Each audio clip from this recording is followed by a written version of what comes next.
এমন সুযোগ হয়তো আর আসবে না। একটি দেশ তিন দিক থেকে ব্যাপক চাপে, সীমান্তে বিদ্রোহীদের হামলা, অভ্যন্তরে অশান্তি আর ভারতের কৌশলগত চাপ। হ্যাঁ, আমি পাকিস্তানের কথাই বলছি। পাকিস্তান আজ এমনই সংকটের মুখে, কিন্তু এই বিশৃঙ্খলার মধ্যে ভারতের জন্য লুকিয়ে আছে এক অভূতপূর্ব সুযোগ, পাক অধিকৃত কাশ্মীর পুনরুদ্ধারের। এই সম্ভাবনা ক্রমশ উন্মোচিত হচ্ছে। পাকিস্তান বর্তমানে তিনটি ফ্রন্টে চ্যালেঞ্জের সম্মুখীন। আফগান সীমান্তে তেহরিকে তালিবান পাকিস্তান অর্থাৎ টিটিপি আক্রমণ তীব্র করছে। বালুচিস্তানে বালুচ লিবারেশন ফ্রন্ট অর্থাৎ বিএলএফ স্বাধীনতার দাবিতে সশস্ত্র সংগ্রাম চালিয়ে যাচ্ছে। সিন্ধ প্রদেশও উত্তাল। এদিকে ভারত পাকিস্তান সীমান্তে উত্তেজনা ক্রমশ বাড়ছে। এই পরিস্থিতি পাকিস্তানের আভ্যন্তরীণ স্থিতিশীলতাকে দুর্বল করছে। ফলে পাক অধিকৃত কাশ্মীর অর্থাৎ পিওকে পুনরুদ্ধারের জন্য ভারতের সামনে একটি কৌশলগত সুযোগ তৈরি হচ্ছে। এই পর্বে আমরা এই ত্রিমুখী সংকটের বিশ্লেষণ করব এবং ভারতের সম্ভাব্য পদক্ষেপ নিয়ে আলোচনা করব। বন্ধুরা, ডেলি স্কুপ শোতে আপনাদের সকলকে স্বাগত। আপনাদের সঙ্গে আমি সঞ্জীব। পাকিস্তানের ত্রিমুখী সংকট পাকিস্তানের বর্তমান পরিস্থিতিকে অত্যন্ত জটিল করছে। তিনটি ফ্রন্টে চাপ বাড়ছে। আফগান সীমান্তে টিটিপি একটি বড় হুমকি। বালুচিস্তানে বিএলএফ এর বিদ্রোহ তীব্র হচ্ছে। ভারতের সঙ্গে সীমান্ত উত্তেজনাও কম নয়। এই তিনটি সমস্যা পাকিস্তানের নিরাপত্তা ব্যবস্থাকে চরম চ্যালেঞ্জের মুখে ফেলছে। আফগান সীমান্তে টিটিপি পাকিস্তানের উত্তর পশ্চিমাঞ্চলে সক্রিয়। এটি একটি জঙ্গি সংগঠন। 2007 সালে এটি প্রতিষ্ঠিত হয়। তাদের লক্ষ্য পাকিস্তান সরকারের বিরুদ্ধে যুদ্ধ। তারা শরিয়া আইন প্রতিষ্ঠার দাবি করে। আফগানিস্তানে তালিবানের ক্ষমতায় ফেরার পর টিটিপি শক্তি সঞ্চয় করেছে। তারা পাকিস্তানের সেনা ও পুলিশের ওপর হামলা চালাচ্ছে। 2025 সালের মার্চে দক্ষিণ ওয়াজিরিস্তানে টিটিপি 5 জন পাক সেনাকে হত্যা করে। এই হামলা তাদের সক্ষমতা প্রমাণ করে। টিটিপি আফগান সীমান্তে আশ্রয় নিচ্ছে। এটি পাকিস্তানের জন্য একটা বড় সমস্যা। পাক সেনা এই অঞ্চলে ক্রমশ নিয়ন্ত্রণ হারাচ্ছে। এদিকে খাইবার পাখতুনখোয়া এবং ডুরান্ড লাইন নিয়ে আফগান তালিবানদের সঙ্গেও পাকিস্তানের জটিলতা ক্রমবর্ধমান। এদিকে বালুচিস্তানে বালুচ লিবারেশন ফ্রন্ট পাকিস্তানের বৃহত্তম প্রদেশ এবং এখানে তারা সশস্ত্র সংগ্রাম চালিয়ে যাচ্ছে স্বাধীনতার জন্য। তারা পাকিস্তান সরকারের বিরুদ্ধে অভিযোগ তুলছে। তারা বলছে বালুচিস্তানের সম্পদ পাকিস্তান সরকার লুট করে। স্থানীয়রা উন্নয়ন থেকে বঞ্চিত। বিএলএ সশস্ত্র হামলা চালাচ্ছে। তারা পাক সেনা ও চীন পাকিস্তান অর্থনৈতিক করিডর অর্থাৎ সংক্ষেপে যাকে বলা হয় সিপ্যাক প্রকল্পকে টার্গেট করছে। 2024 সালে বিএলএ কোয়েটার একটি সেনা ঘাঁটিতে হামলা চালায়। এতে বেশ কয়েকজন সেনা নিহত হয়। সাম্প্রতিক জাফর এক্সপ্রেস অপারেশনের পর রিসেন্টলি তারা 10 জন পাক সেনা সদস্যকে হত্যা করেছে। এই বিদ্রোহ পাকিস্তানের অর্থনীতিকে ক্রমশ ক্ষতিগ্রস্ত করছে। বালুচিস্তানে স্থিতিশীলতা ফিরিয়ে আনা কঠিন হচ্ছে পাকিস্তানের পক্ষে। এই সমস্ত কিছুর মধ্যে পেহেলগাঁও হামলার পর গোটা ভারত ক্ষোভে ফুঁসছে। সবাই মোটামুটি একমত যে পাকিস্তান কাশ্মীর সন্ত্রাসবাদের প্রকৃত মদতদাতা। আরও স্পেসিফিক বললে পাক সেনা। এবার পাক সেনাবাহিনীকে সবক শেখানো জরুরি।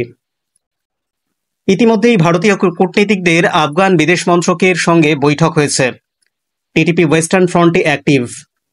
বিএলএ বালুচিস্তানের স্বাধীনতার জন্য লড়ছে। ভারত এর ওপর আক্রমণ করলে পাকিস্তান ত্রিফলা আক্রমণে স্যান্ডউইচ হয়ে যাবে। উপরন্তু সিমলা চুক্তি পাকিস্তান অস্বীকার করায় এই মুহূর্তে লাইন অফ কন্ট্রোল বলে কিছু নেই। সুতরাং ভারত চাইলে শুধু পাক অধিকৃত কাশ্মীর নয়, গিলগিট বালুচিস্তানও নিজেদের আয়ত্তে আনতে পারে। 2025 সালের মার্চ দক্ষিণ ওয়াজিরিস্তান টিটিপি পাক সেনার একটি টহল দলের ওপর হামলা চালায়। 5 জন সেনা নিহত হয়। এই হামলা পাকিস্তানের নিরাপত্তা ব্যবস্থার দুর্বলতা প্রকাশ করে। টিটিপি প্রমাণ করে তারা এখনও শক্তিশালী। এই ঘটনা পাকিস্তানের আভ্যন্তরীণ সংকটকে আরও গভীর করে। এরপর থেকে টিটিপি পাকিস্তানে একাধিক হামলা সংগঠিত করেছে। পাকিস্তানের অর্থনীতি ভঙ্গুর, মুদ্রাস্ফীতি বাড়ছে, বেকারত্ব চরমে, জনগণের মধ্যে অসন্তোষ ক্রমশ বাড়ছে, সরকারের ওপর ভরসা কমছে। এই পরিস্থিতিতে তিনটি ফ্রন্টে লড়াই করা পাকিস্তানের জন্য কঠিন। পাক সেনার মনোবল কমছে, সৈন্যরা একাধিক ফ্রন্টে ক্লান্ত। পাকিস্তানের সেনাবাহিনীতে এই মুহূর্তে গণ ইস্তফার প্রবণতা বাড়ছে। পাকিস্তানের রিজার্ভ ফোর্স কম পড়ায় প্রাক্তন রিটায়ার্ড সেনাদের নিয়োগের জন্য আহ্বান করা হচ্ছে বলে শোনা যাচ্ছে। আভ্যন্তরীণ বিভেদও বাড়ছে, রাজনৈতিক অস্থিরতা পরিস্থিতি আরও খারাপ করছে। পাকিস্তানের অর্থনীতি ধ্বংসের মুখে, বিদেশি ঋণের বোঝা বাড়ছে, IMF এর শর্ত কঠিন, জ্বালানি ও খাদ্যের দাম বাড়ছে, জনগণ ক্ষুব্ধ। এই অবস্থায় সামরিক খরচ বাড়ানো কঠিন। সেনার সরঞ্জাম আধুনিকীকরণে বাধা পড়ছে। এটি পাকিস্তানের প্রতিরক্ষা সক্ষমতাকে ক্রমশ দুর্বল করেছে এবং এই মুহূর্তে এক্সপোজ করে দিয়েছে। পাকিস্তানের রাজনৈতিক অস্থিরতাও চলছে, সরকারের বিরুদ্ধে বিক্ষোভ বাড়ছে, বিরোধী দলগুলো সক্রিয়, সেনা ও সরকারের মধ্যে টানাপোড়েন রয়েছে। এই বিভেদ পাকিস্তানের সিদ্ধান্ত গ্রহণে বাধা দিচ্ছে, জাতীয় ঐক্যের অভাব সংকট মোকাবেলাকে কঠিন করেছে। পাকিস্তানের আভ্যন্তরীণ বিশৃঙ্খলা পাকিস্তান যেন নিজেরই শত্রু হয়ে উঠেছে। TTP ও BLA এর হামলা কেবল বাইরের সমস্যা নয়, এটি পাকিস্তানের নিজস্ব নীতির ব্যর্থতা। দশকের পর দশক ধরে জঙ্গিবাদকে মদদ দিয়েছে পাকিস্তান, এখন সেই জঙ্গিরাই তাদের বিরুদ্ধে। এই বিশৃঙ্খলা পাকিস্তানের অস্তিত্বকে ক্রমশ প্রশ্নের মুখে ফেলছে এবং আরও ফেলবে। পাকিস্তানের দুর্বলতা ভারতের জন্য একটি সুযোগ। পাক অধিকৃত কাশ্মীর পুনরুদ্ধারের সময় এসেছে। ভারতের সামরিক বাহিনী শক্তিশালী, অর্থনীতি স্থিতিশীল, আন্তর্জাতিক সমর্থনও রয়েছে। পাকিস্তানের তিনটি ফ্রন্টের সংকট ভারতের পক্ষে কাজ করছে। ভারতের ঐতিহাসিক দাবি, পাক অধিকৃত কাশ্মীর ভারতের অবিচ্ছেদ্য অংশ। 1947 সালে কাশ্মীরের মহারাজা ভারতের সঙ্গে যোগদানের চুক্তি করেছিলেন। পাকিস্তান অবৈধভাবে পাক অধিকৃত কাশ্মীর দখল করে। ভারত বারবার এই দাবি তুলেছে। পিওকের জনগণও পাকিস্তানের শাসনের বিরুদ্ধে, তারা উন্নয়ন থেকে বঞ্চিত। ভারতের সামরিক প্রস্তুতি সম্পর্কে বলা যায়, ভারতের সেনাবাহিনী শক্তিশালী, আধুনিক অস্ত্রে সজ্জিত। সীমান্তে নজরদারি এই মুহূর্তে বাড়ানো হয়েছে, ড্রোন ও স্যাটেলাইট প্রযুক্তি ব্যবহার করা হচ্ছে। ভারতের বিমান বাহিনী ও নৌবাহিনী প্রস্তুত। পাকিস্তানের তুলনায় ভারতের সামরিক শক্তি অনেক বেশি। কূটনৈতিক সুবিধার দিক থেকে বলা যায়, ভারত আন্তর্জাতিক মঞ্চে যথেষ্ট শক্তিশালী। যুক্তরাষ্ট্র, রাশিয়া, ফ্রান্স সহ বহু দেশের সমর্থন রয়েছে ভারতের পক্ষে। পাকিস্তানের জঙ্গিবাদী নীতি বিশ্বে সমালোচিত। ভারত এই পরিস্থিতির সুবিধা নিতে পারে। পিওকের পুনরুদ্ধারের জন্য কূটনৈতিক চাপ বাড়ানো এই মুহূর্তে অবশ্যই প্রয়োজন। 2019 সালের সার্জিক্যাল স্ট্রাইক, 2016 সালে উরি হামলার পর ভারত সিদ্ধান্ত নেয়। 2019 সালের পুলওয়ামা হামলার জবাবে ভারত সার্জিক্যাল স্ট্রাইক করে। পাকিস্তানের মাটিতে সন্ত্রাসী ঘাঁটি ধ্বংস করা হয়। এটি ভারতের সামরিক শক্তি ও সংকল্পের প্রমাণ করে। পাকিস্তান হতবাক হয়ে যায়। এই ঘটনা ভারতের আত্মবিশ্বাস বাড়ায়। এই মুহূর্তে যা সম্ভাব্য পরিস্থিতি, পাকিস্তানের তিন ফ্রন্টের সংকট গভীর হলে কি হতে পারে। পাক সেনারা বিভ্রান্ত, তাদের সম্পদ বিভক্ত হতে পারে।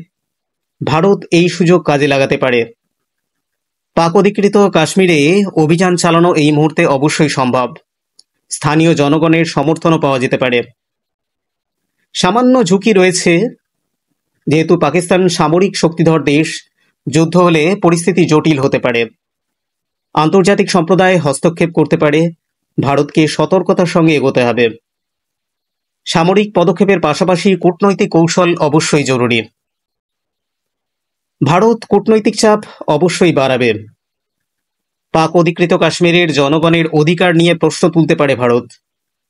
সামরিক অভিযানের পরিবর্তে গোয়েন্দা তৎপরতা অবশ্যই বাড়ানো সম্ভব। স্থানীয় বিদ্রোহীদের সমর্থন নেওয়া যেতে পারে। এটি পাকিস্তানের ওপর অবশ্যই চাপ তৈরি করবে। গত বছর অর্থাৎ 2024 সালে কোয়েটায় পাক সেনাঘাঁটিতে BLF হামলা চালায়।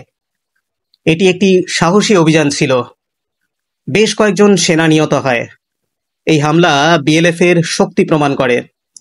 পাকিস্তানের নিরাপত্তা ব্যবস্থা এই মুহূর্তে প্রশ্নের মুখে। সব মিলিয়ে পাকিস্তান 3টি ফ্রন্টে সংকটের মুখে এই মুহূর্তে। টিটিপি, বিএলএফ এবং ভারতের চাপ তাদের দুর্বল করছে। এই পরিস্থিতি ভারতের জন্য অবশ্যই সুযোগ। পাক অধিকৃত কাশ্মীর পুনরুদ্ধারের সম্ভাবনা তৈরি হচ্ছে, তবে ভারতকে সতর্কতার সঙ্গে এগোতে হবে। সামরিক ও কূটনৈতিক কৌশলের সমন্বয় জরুরি। এই সংকট পাকিস্তানের ভবিষ্যৎ নির্ধারণ করবে। ভারতের জন্য এটি ঐতিহাসিক মুহূর্ত। আমাদের প্রশ্ন, ভারত কি এই সুযোগ কাজে লাগাতে পারবে? আপনি কি মনে করেন? কমেন্ট বক্সে আপনার মতামত জানাতে পারেন। পর্বটি ভালো লাগলে লাইক, শেয়ার, সাবস্ক্রাইব করবেন। পরবর্তী পর্বের নোটিফিকেশন পেতে বেল আইকনটি প্রেস করতে ভুলবেন না। এখন এখানেই শেষ করছি। আবার দেখা হবে পরবর্তী পর্বে। সকলকে অসংখ্য ধন্যবাদ।